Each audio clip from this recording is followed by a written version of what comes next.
Foster Care Nation, listen up. This is Foster Care and Unparalleled Journey. Strength for the powerless, courage for the fearful, hope and healing for wounded hearts.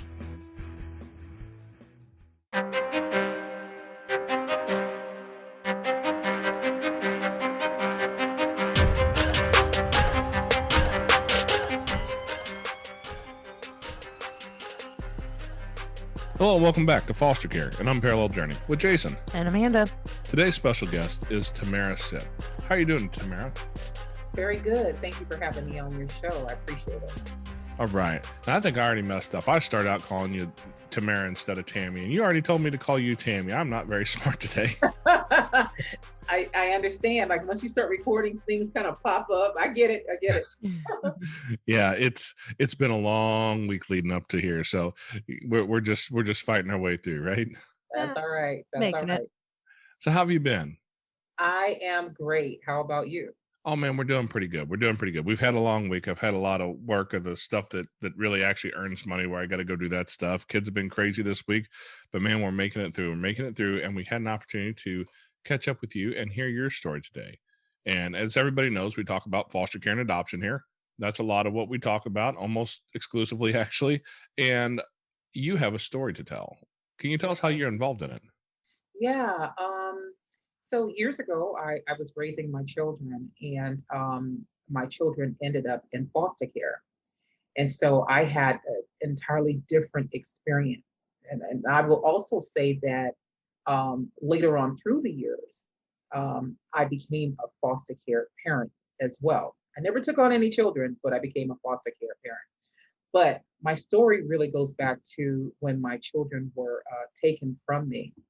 And so at this particular time, I was a single mom and I was working in the hospital. I did 12-hour shifts.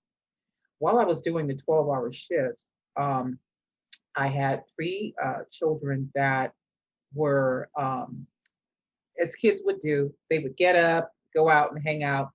I had a sister that lived like a couple of doors down from me. And so they ended up taking off and going to a park. At this particular park, they end up, the baby at that time ended up getting lost. The police were involved, social services, as a matter of fact, became involved. And it became, my life ended up turning upside down, basically from this. And so at that time, I will say that I had an ex at that time that his particular partner was also a supervisor within social services. And it was a really, it was a nightmare of a story. With my kids at that time, they found out that, let's just say that they came to a determining fact with me being nervous and just being crazy. I'd never been in any type of trouble whatsoever. But at that time, when I was dealing with all of this in governmental agencies, what happened was that when I started dealing with different agency departments, so from the police department to the DA to social services, each department had their own route that they took with the information that was given to them. So until they find out that there isn't any story, or if there is one, your life is just not your own. So I had all of these hoops that I had to jump through in order to get my kids back. They ended up in foster care, and they ended up in foster care for about 7 months. It was less than a year. And I will tell you that it was horrible. Like for me as a mom, your rights are gone. You don't get to function. And I had to deal with foster care parents. So once I was dealing with them, I had parents that unfortunately were not as I felt, were not as supportive with me being the parent on my side. And I get it because the kids are involved and they're the main function. So at that time, what they did was, when I would go to see my kids, um, it was more of, I felt like I was the enemy. I felt like I didn't have a leg to stand on, and I felt like they wanted to keep them and not give them back. But then there was so much going on with me, and I had to do conjoint counseling services. I had to do also counseling, by myself, and just to get me together. Um, and it was quite a bit. It was quite a bit, Jason. Yeah. It sounds like it. It sounds like it. And I know as a foster parent, one of the things that we've seen and we've had to learn to deal with ourselves is it's really easy to look at a bio parent and be like, how can you do this to your kids, right? Because as foster parents, some of the things we see, like I got a little dude, he's 7 years old now. And when he was sent for a drug test at one, he came back positive for weed, coke, heroin, meth, oxys. Like that was a list of drugs in his hair follicle sample, which means he had to be exposed to some of those multiple times to be able to show up in a hair follicle. So we see these things and we're like, you kind of get jaded might be the wrong word, but it might be the right one too. You get this down in your soul, like how can somebody do this to a kid? And after you've seen enough kids, it's sometimes it's really easy to be judgmental and lose the heart out of your journey for the parent as well to try and help that bio parent reunify with the kids. Right. And so that was the biggest thing, is that even when I was dealing with the court systems and mediation, the whole premise of that is reunification, family reunification. I didn't feel that way. I My situation was really unique, as in me being a mom, and I fell into the parameters I fell into was, okay, I worked too many hours, and they locked in the hours that it would take for me to and from work to get to home. So you figure I worked a 12-hour shift. I worked, maybe it took me 30 minutes with no traffic, but it may have taken a little bit longer. So you figure that they factor in, if I worked 14 hours out of the day, that falls into neglect. You don't hear that story. This happened to someone else that I know of too, where in another state, she's doing really, really well, but her husband was able to get custody of her kids because of that. The judge found that she was a working parent. She was also going to school for nursing. And then they found out that, hey, you have too many hours that you are away from the kid to actually be a viable parent. And so she fell into that category of neglect. And that's where I fell into the category of neglect due to how many hours I worked, and plus of the incident of the baby being lost at that time, and with me and the hours and sleep, and it was just a crazy, crazy time. But I want to say that, and so the situation too was, I was not on drugs, so that was not my story. I was not on drugs. Not to take away from anyone who is suffering from that, because a lot of people are suffering from that.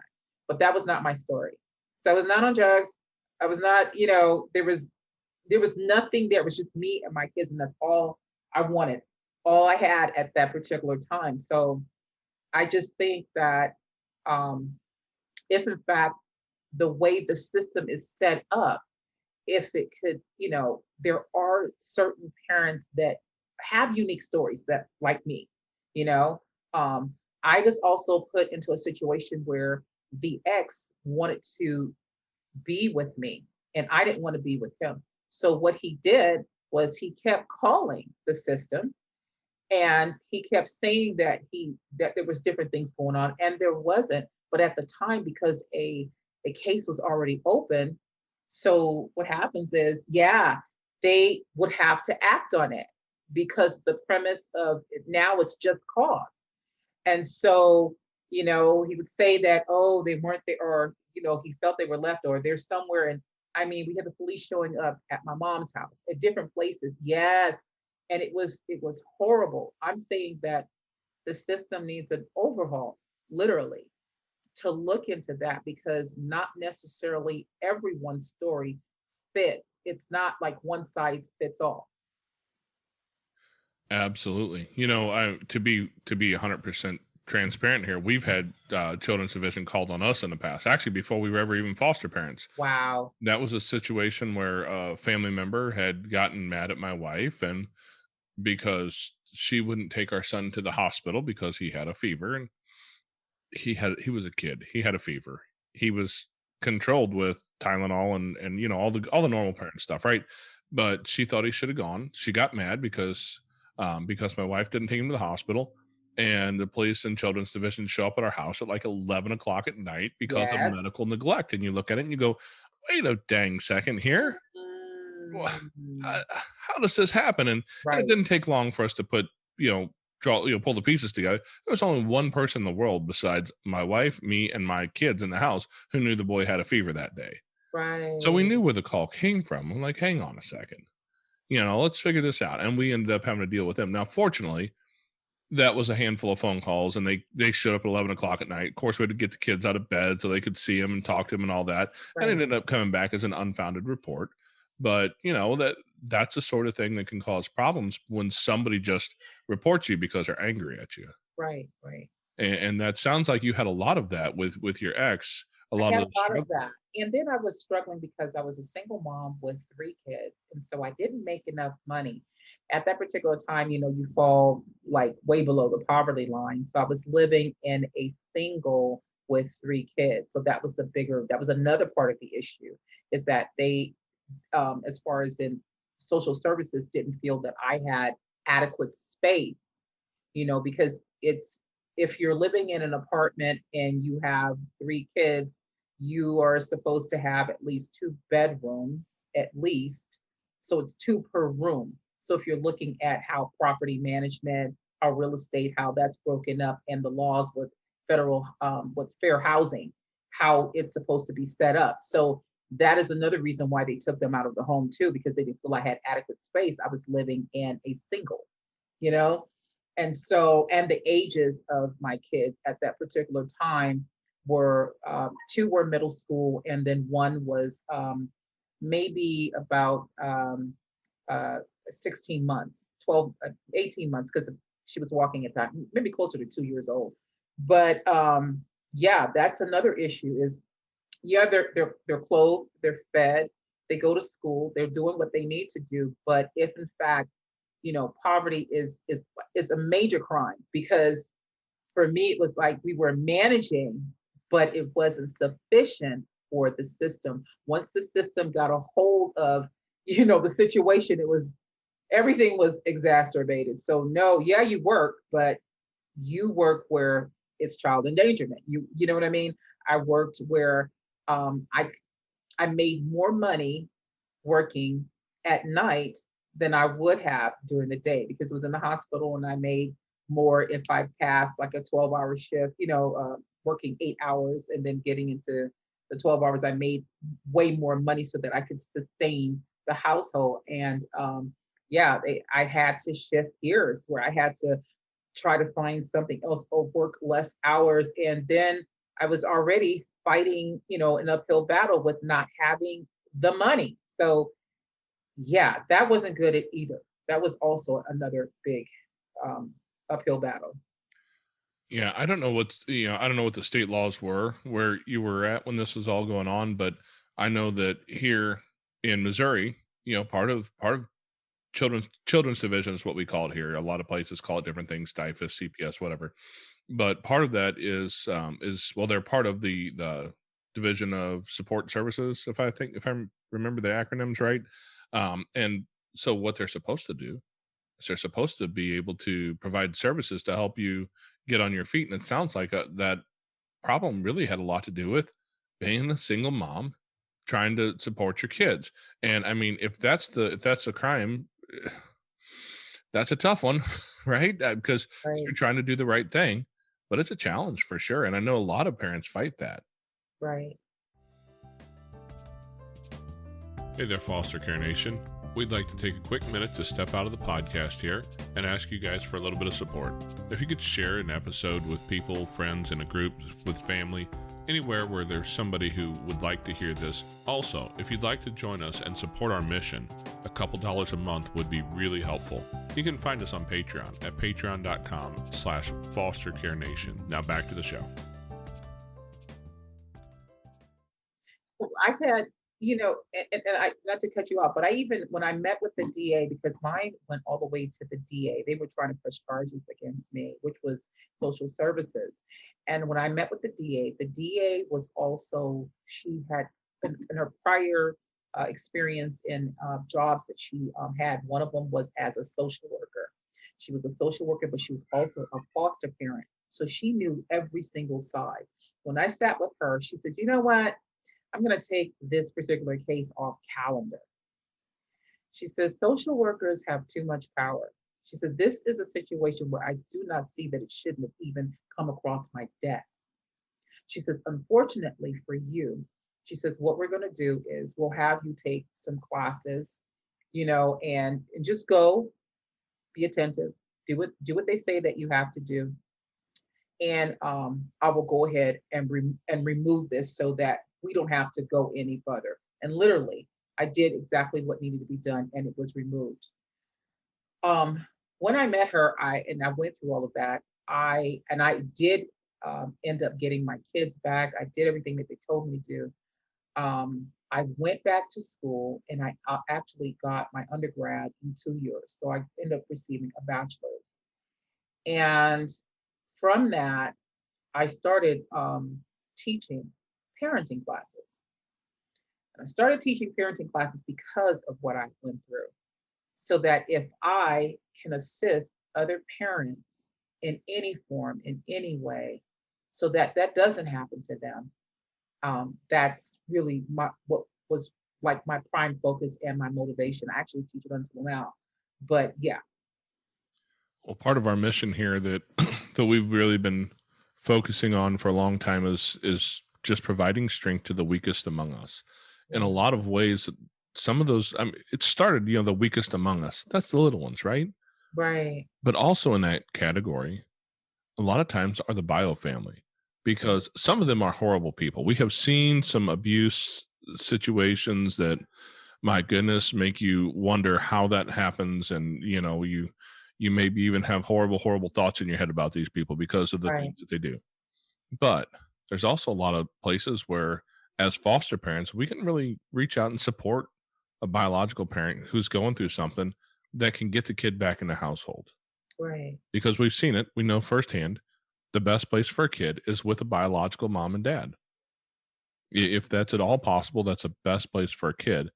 And as foster parents, like I mentioned earlier, it's really easy to get judgmental and forget that part of our job is to help support those parents in the journey of getting their kids back and living a more successful life.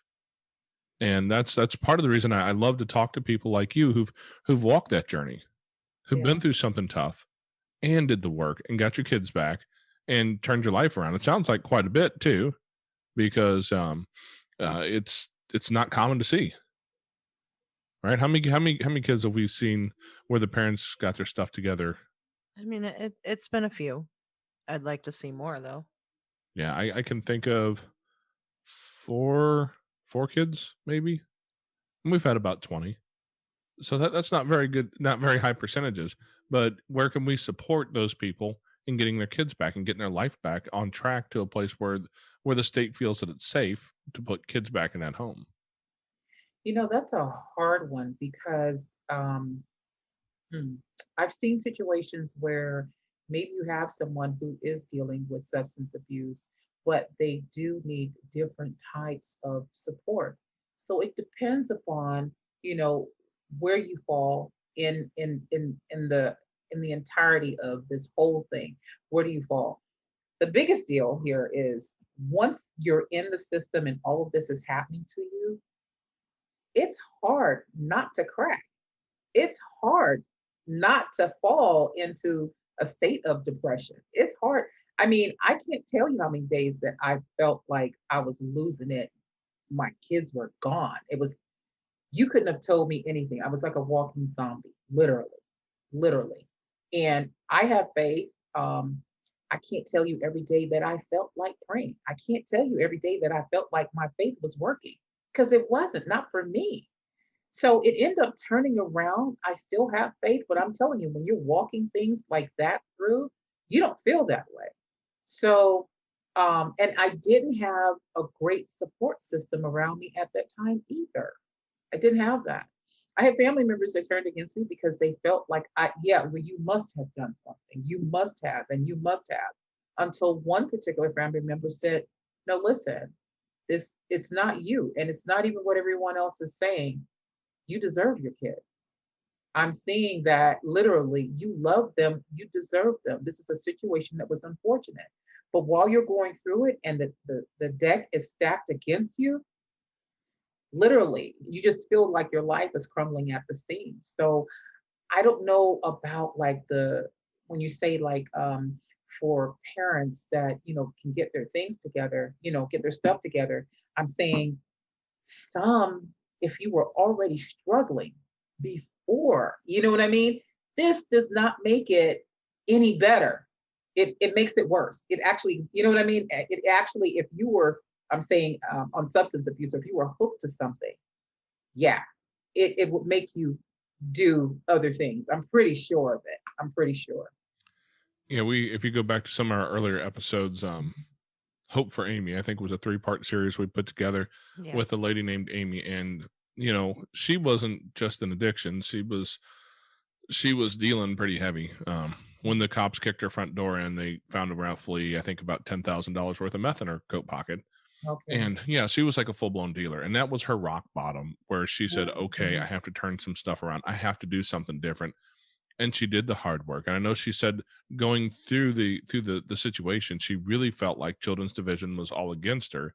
But Mhm. after the fact, she learned that they were pushing her and getting her on the right path. And she was actually ended up becoming very friendly with a lot of the Children's Division workers, to the point where when new foster parents come in, she actually was at one of the same trainings we were at, where we were talking to new incoming foster parents. And she kind of told her story, and she gave some real hard details to give, but more or less to show her what her side of the world looked like. Right. So, I know for Amy, it was that moment of finally realizing there was some things that she had done that put her kids in danger, and finally making that decision to change her life. That was her turning point. Where was your turning point through all of it, where you were able to, instead of focus on the fact that these people are trying to take something from you, but instead to turn and go, no, no, wait, I'm just going to get my kids back. I'm going to do what I have to do. I'm going to do everything I have to do, and make my way through this battle. That happened day one. So day from the time that it happened, even although I was feeling crushed and everything, that's another thing is that when um when I decided in my mind, I was like, okay, this is what's happening right now. In my mind, I started thinking, all right, I'm gonna do everything they say because my kids are coming home tomorrow from day one. And what happened was it wasn't tomorrow, but that Yeah. didn't stop me. It didn't stop me. So every time I went to court, okay, they're coming home. That was my perception. I always, anyone I talked to in the government, whether it was social service, whether it was the DA, whether it was the mediators, whoever it was, in my mind, they were coming home that day. And that's what kept me going. It went on for, like I said, about 7 months. But every day for me was they're coming home. And literally, that was my focus. That was my focus. Everything that I did, and I went a step up above. What happens is that I literally started getting smarter than the mediator who was working with me. I started getting smarter than the social worker. So I started doing my own research. I started digging. So anything that they asked me for, I had it ahead of time. I had it ahead of time. I did my own homework. And literally, by the time I went to court, the judge was like, she said, no, give her, return her kids. And so it was unheard of for me to even receive my kids in the amount, in the time that I received them back. That was unheard of. It was unprecedented. It doesn't happen Yeah, I was because thinking 7 months sounded pretty quick. Yeah. right. It doesn't happen. And that's because I made up my mind. I said, oh no, they're coming home today. From the day that I started, they're coming home today. They're coming home today. Yeah. And so it was, like I said, it wasn't easy. It was a uphill battle. And I said my situation was unique because there wasn't anything else. There wasn't substance abuse. There wasn't domestic violence in the home. There wasn't all of that. It was literally that one incident that happened and it just blew up out of proportion. It went into something else. So Well, I have to ask because you talked about your kids getting out and then your youngest getting lost at the park, and right, I mean that's traumatic for anybody. right. And then to have social services step in and take your kids away, and you have to fight that way. How did that affect your mental health through all that time? Yeah, it was horrible. And I'm gonna be graphic. I had a cycle that was insane. The very night that it happened, um, I was I had a cycle that went on for like maybe 20 days. Wow. That I was just, yeah, I remembered, and it's funny, I was talking to my oldest daughter about this last night, and I said, when that happened, I remembered sitting on a day bed in the single that we had, and it was an old historic type place, red brick building, and I was looking out the window, and I just felt lost. I just felt like I couldn't even tell you what I felt because it was numb. It was numb. People were talking. I couldn't tell you the conversations that they had. No remembrance, no memory. Time was just like a whirlwind. It just everything was just out of proportion for me. When I would get my life was I was waiting on a call for someone to tell me that my kids were coming home. So if they told me that you need to go here, you need to do this, I just that's what I lived for. I was waiting on a phone call to tell me what I had to do to get my kids back. And that's how I lived. So Well, then I was like devoid of how I felt, literally.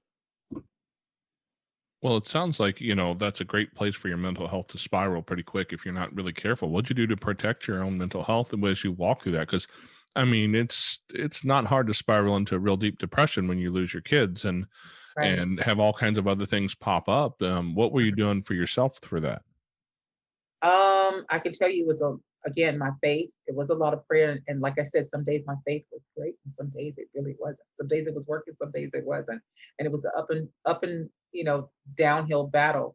But I fought through it. I can tell you that, and I will tell you too that, like I said, I had social services. It's like they lived with me, so I didn't even lock my door. I had the door where they needed to come in. I didn't care because I'm in my head, like I said, my kids were coming home. That I was just looking for that. That's what I lived for. And literally, now that I'm talking about it, that's what brought me through was seeing them, knowing that they were out there and I'm gonna get them. I lived for my kids. I lived and breathed. That's all I did. Oh my God. Yeah, that's all I did. Well, that's a goal that'll bring you through a lot. Yeah, for sure. Now, I've got to ask because I know that as many foster parents as are out there, as many foster families out there, we still don't have enough. There's roughly a 500,000 kids in the US in foster care today, Yeah. and some of them for real good reasons. Some of Yeah. them probably not for as good of reasons, for sure. Right. But every one of those has a parent who's on the other end of that. Yeah. So if you had the opportunity to talk right to them, I mean, what kind of encouragement would you give them in order to find a way to get their kids back, get their life back together, and be able to be that family unit that they want to really be so much? I would say, just our kids don't stop being our kids just because they're not with us. That's the main thing, you know? And so I know that there are a lot of people who haven't had their kids in a very long time. And so it can get to a place where that abandonment, that rejection, because you get into a tip too, also. where you can go and see the kid, and the foster parent is giving your kid what you can't. I've seen that, you know, and it's hard. It's hard. But I'm saying that if you stick in there, if you stay to it, and be true to yourself, be true of and be honest of what you are capable of doing, and know that you're doing the best, even for the foster parents, because that's hard, like on their side of what they have to deal with. I can tell you what I went through because I was in that particular circumstance. And it wasn't the best. It wasn't the greatest. And I can't tell you that the foster parents were the best at that time for me either. But I was in a really dark space, you know? Um, Hey there, Foster Care Nation. If you'd like to find yourself in a group with like-minded people, head over to Facebook, and you can find us at facebook.com/groups/fostercareuj. We've got a group over there where we talk about foster care, we talk about adoption, and we talk about all the things related. If your podcast player allows it, you can also reach down and hit that subscribe button so you get notified every week when we put up uploads. Every Tuesday, a new episode comes out. We'd love to see you next week. Now back to the show. and you're looking at a situation where both sides of the family, so you have the foster parent, you have the bio family, you have the children, everyone needs healing. If we can look at it at that situation of what is best for the kids, and then keep going, keep, if you have a really good friend that's around you, that's supportive and that's positive, that's a good place to start. If you have a faith, some type of anchor, I always talk to people, tell them if you have an anchor, and I don't know, what your anchor is for you, but whatever your anchor is, whatever it is that you pull on at 4 in the morning, that's what you need to pull you through a situation where your kids are not in the home. And even for the foster parent, because they're dealing with parents who are very emotional. It's a highly stressful situation. So, I mean, there are resources out there. Just try to, access the resources that are there. Absolutely, absolutely. Now, you mentioned, that your kids are pulled away from you, and the effects that has on you. God knows that has to have some pretty strong effects on your kids as well. I mean, 7 months. I was just having this conversation with my little one today, and he's been hoping that tomorrow's his birthday for a Very while now, fixated on Oh, and he's still got it. 60 almost, days. 60. We're down to 60 days. And when I Every morning. It's my birthday. oh, so when I explained to him it's 60 days, and I counted to 60 for him, and you could just see him, like, his shoulders drop and his head drops, and he got like wilts. He's like, "That's a long time." But when you're younger, I mean, 7 months, that's a long time to a that's a kid. lifetime. Yes. Yeah. So I know that there has to be some after effects that the kids experience from that. What did you see in your children after it was all said and done? I saw that I was battling, trying to live up to being the best parent for them. Again, like I said, they had foster parents that had way more than I had. And so then I had to get to a place, especially through counseling. So I had individual counseling. And the individual counseling, she had to let me know that I was enough. No, you are enough. You are enough. You need to know that. Your kids love you for who you are. And so when we did conjoint counseling and they brought us all in together, it was to reunify the family. And I remember sitting there and the counselor would step in and say, "No, this is your mom. This is your mom. We're going to respect the situation here." And I mean, that had to happen because, again, the foster parents that they were going to started to tell my kids, and I had older ones that were in middle school. So when they're teenagers, what drives them? Money. So the foster parents started telling my older kids that as long as they would stay with her, the money that she was getting, she was giving it to them. So they felt they were receiving a paycheck. Yeah, that's what happened to me. It was not good. And so, in order to secure the money she had coming in, she was driving a wedge between me and my kids' father. Yeah, it was not good.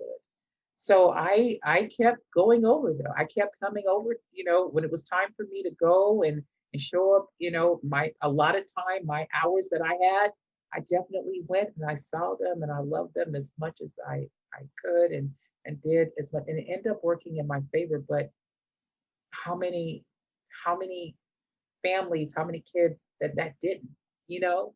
I don't know. I just remember that foster parent doing that. She did. She offered them the check. That sounds more than a little bit inappropriate A little bit, yeah.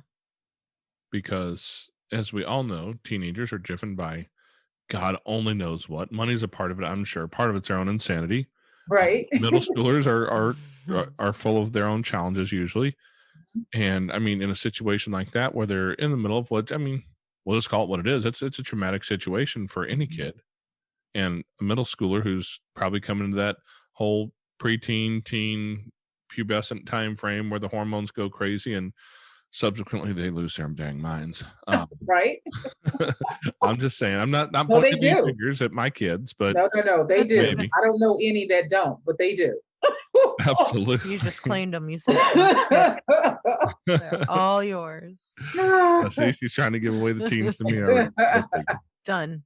Well, Yeah. it sounds like there was a lot of comparison going on between you and the foster parents.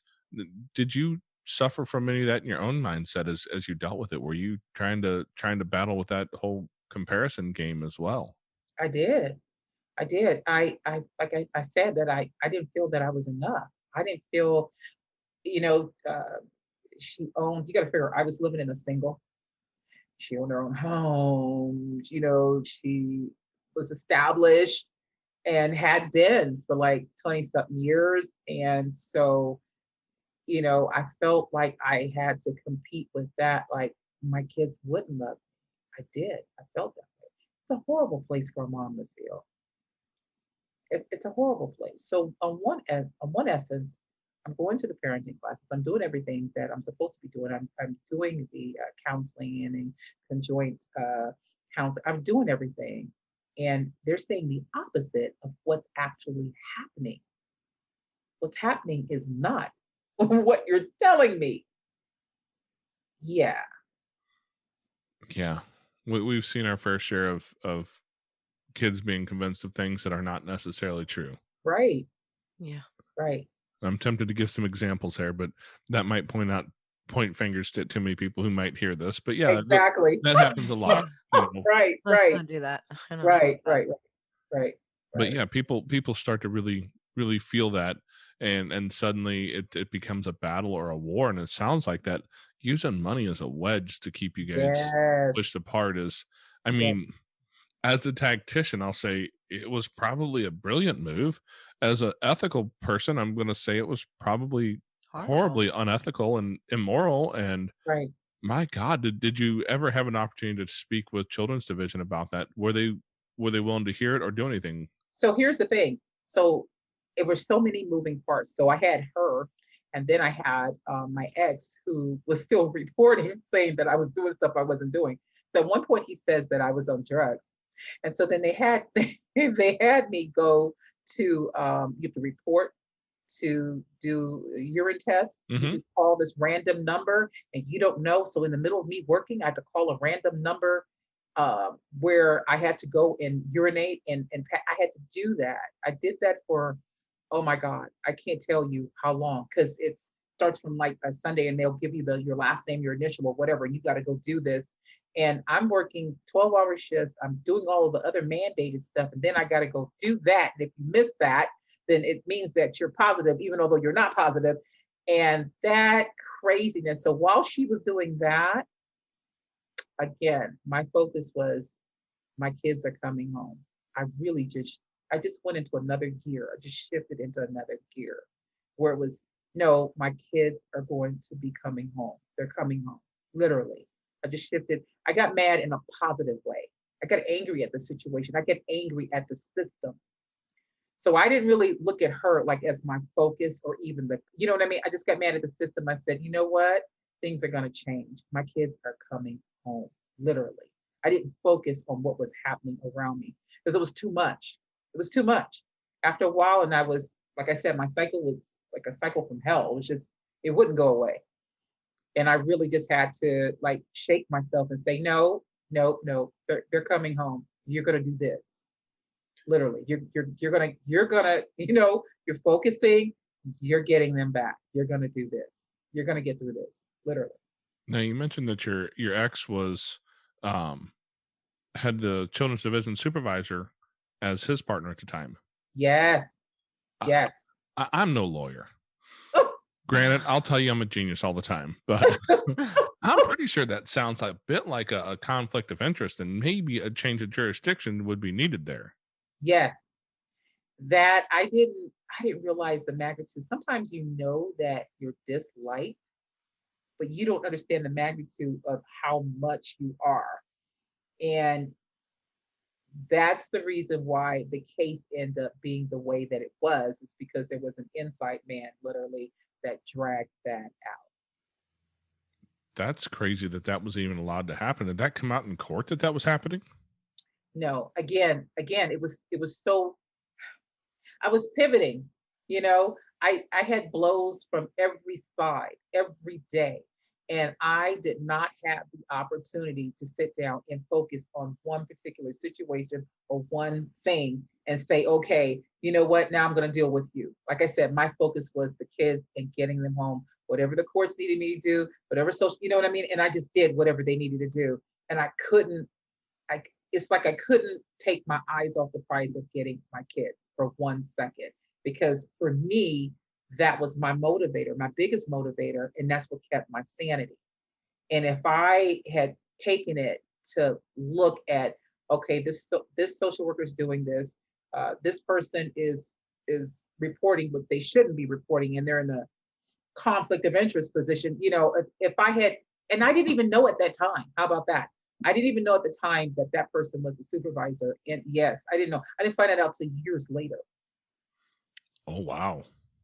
Years later, where the kids are grown, I found out that was that person's position. And I went, oh wow, really? Yeah. Well, I have to ask because it sounds like you've been through some pretty hellacious battles there. Pretty much. And it sounds like you had your head on pretty straight through all that. And you just kept having challenges jump up and knocking them down. That, man, you had some strength instilled in you somewhere. Where did you learn to have that kind of strength, that kind of drive, that kind of faith to just push forward and keep going? Did you have somebody teach you that in your life somewhere? Or was that like one of those hard fought battles you learned in a moment? I would say my mom, and not would, I have to say my mom. So my mom is an immigrant that came here and fought many battles just to get here, and literally had 5 kids and supported all of us and worked her butt off. And I'd have that drive, and that stick to itiveness comes from her. And we were in a house where she was a single mom, and my mom, I remember her working 3 jobs. She did what needed to be done, homeowner, all of that. She traveled. She's done quite a bit. And no matter what, she made it happen. And we weren't on welfare. We weren't in subsidized housing, not knocking anyone that has to have that, or has had it, or that's your lifestyle. Not knocking that, just saying what happened to me. And so literally, yeah, she made it happen. Well, I have one piece of good news for you. It sounds like your kids have a great example of that strength to draw on in their own battles later on in life because they've seen that come through you. They're going to be able to draw back on the experiences that you've been through to see that. And I can only imagine how many generations that will change.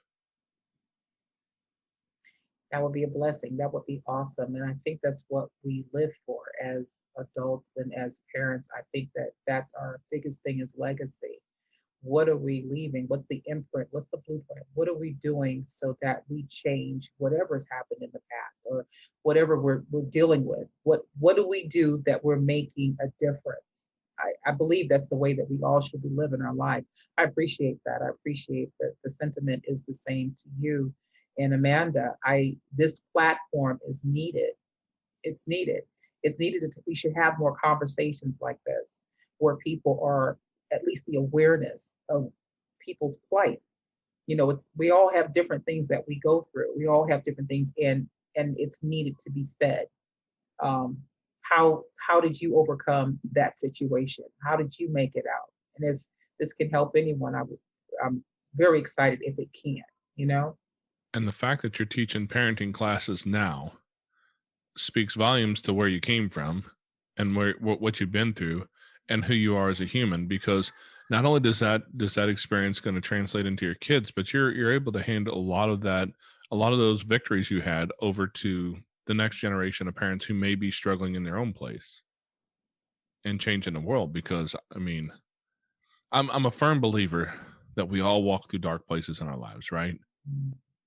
And the meaning that we can draw out of that is sometimes it's a little bittiest, the smallest little dot of light in a super dark room. But if Mm. we keep drawing on that light, we can make that our focus and change the world with that little speck of light in our life. And it sounds like that's what you're really doing. You're taking that thing that maybe was a real hard piece of hope to hold on to, and you grew that into a whole different world. And now you're helping train the next generation of people. And that's what I think we need more than anything is parents who know that they can, because that's one of the biggest problems I think we see in foster parents and or not foster and foster care and with biological parents is that a lot of times they just think they can't. It's very much a sense of hopelessness. Mm. Prior to doing this today, and I'm really grateful. Thank you for having me on again. I was watching a sermon, and I also have a journal that I actually am writing in, and it says that don't look back. It's a journal. It's what at the 99-cent store. Anybody can pick up one. I just happen to have that one. And the sermon was talking about that today about our focus and just if you know, regardless if you know or not, like when you're dealing with a situation, we can't have too many distractions. We can't, like for one moment, like some things, he was talking about a song, and the song brought up a memory, and that memory of what that situation was. I'm not going to go into that. I'm not going to even talk about that, but I knew I had to change the station based on where it was taking him. And so I said, you know what? It's funny because I've had this book now for over a year. And I write all types of nonsensical things in there. And literally, while you're going through anything, the one thing you can't do at that particular time, whether it's the hour before, the day before, the week before, 3 months before, don't don't look back. Just keep your focus should be forward. What are you going to do from this moment on? What you can only be responsible for the time moving forward. Yeah, we can go ahead and not make the same mistake, but you want to keep your focus forward. Yeah. It's funny you mentioned that journal. Probably gonna make a whole bunch of noise here, but if I dig in this drawer here on the side of my desk, and I don't know if it's gonna come out now. I shoved too much stuff in there. There's mine. It's about the size of a Bible. And Ah, I'm on the back end now. That's why it all looks blank. But yeah, I've got my fair share of stuff in there. And that was part of what took me through, I lost my dad about what, 5.5 years ago, dad passed. Yeah. And as he came home and went on hospice care, our daughter went into the hospital and she had a really rare disease that they were not able to cure. And she spent 9 months fighting her battle.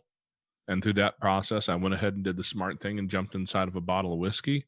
And I swam laps around there for a good long while. And I had to fight my way back out of that, and you take those stories, those things, and, kind of memorialize them here. But at the same time, I honestly haven't been back through this to read it, but I know that a lot of those things are what I'm drawn on to look forward to what I want to be.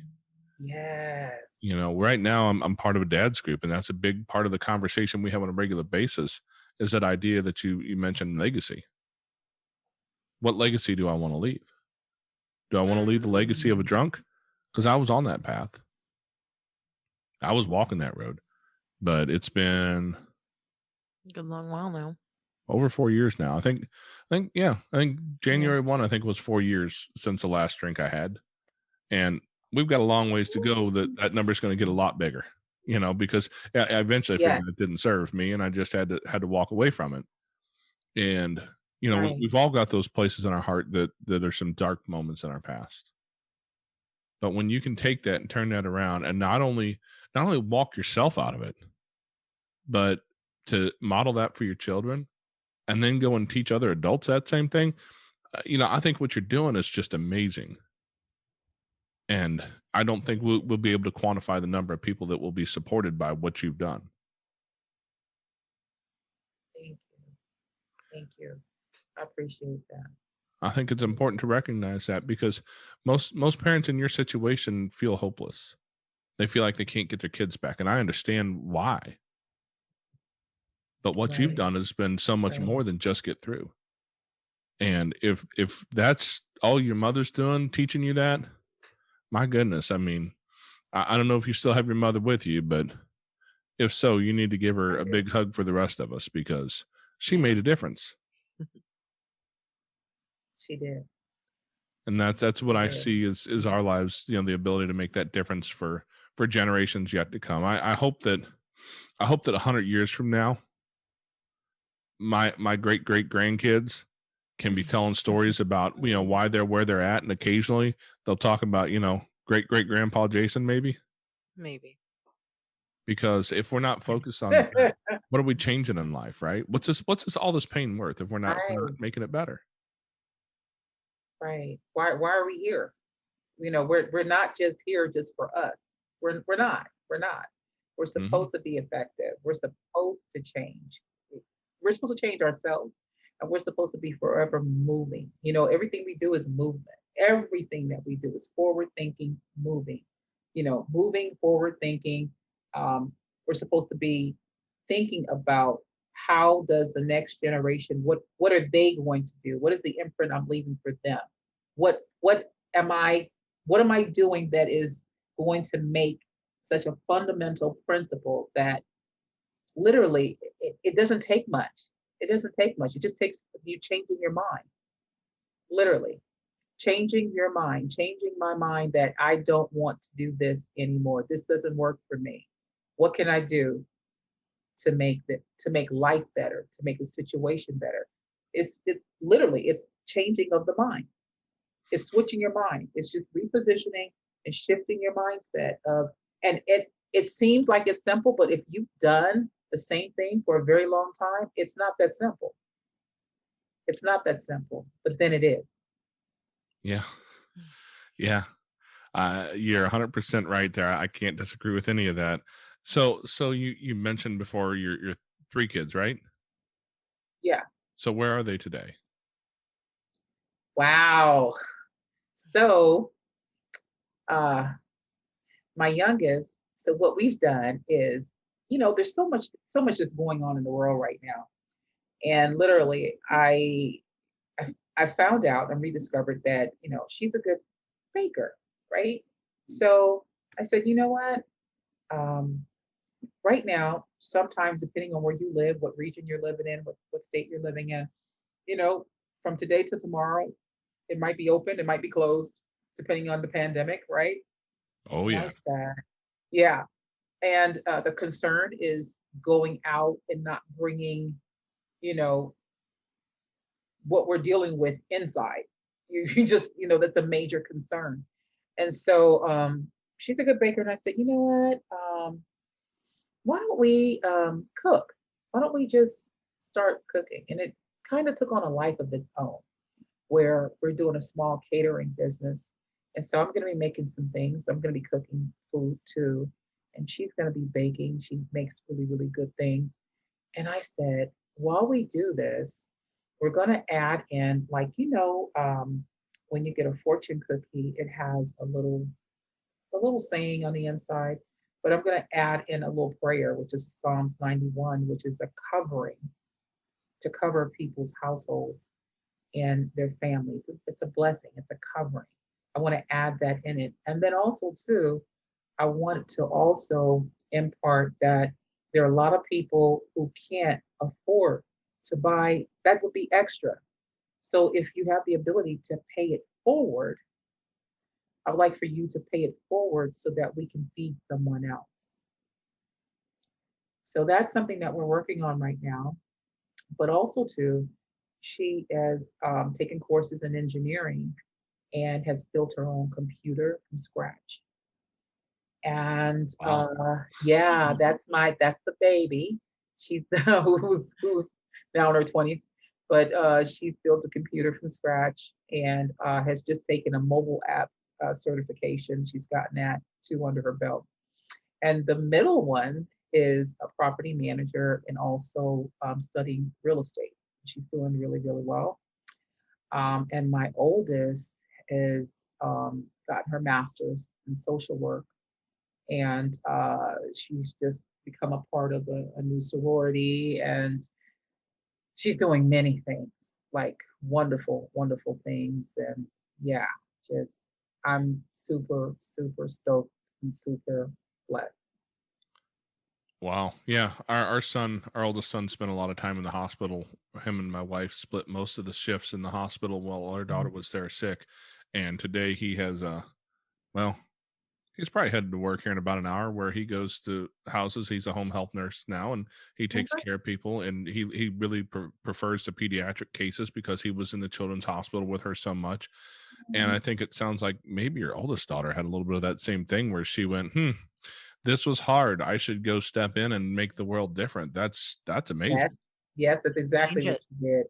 That's exactly what she did. She said, she got the degree based on all of the hardships we've had and wants to make a change. And so any case that comes across her, her, her desk, she's basically taking it, she takes it on fully where she's invested. No, I'm going to do as much as possible for you because I remember the struggles we had and what was done and what wasn't done for us. Yeah. Well, if she got any of that strength from you, um, Mhm. that might make some difference in this world. Mhm. Yeah, yeah, yeah, Definitely use some difference. yeah. Yeah, because not every parent is wired to raise kids. I know, and there are some situations where it's just not possible. But man, where it Right, is, you right, know, right. I can't imagine. Again, like I said, the number of lives that if you just start from your own mother and start looking down at and how that has trickled out into the world, the legacy there is pretty phenomenal. I'm just amazed by that. Thank you, thank you, thank you. And to you both as well. I mean, home health, oh my goodness. He is coming across everything, especially now. Oh yeah, Yeah. It's There's a so different many, world right now. yeah. And there's so many people who are affected. And everything has shifted where a lot of uh, medical needs that we're seeing, medical necessity that we're seeing is what? In the home. yeah.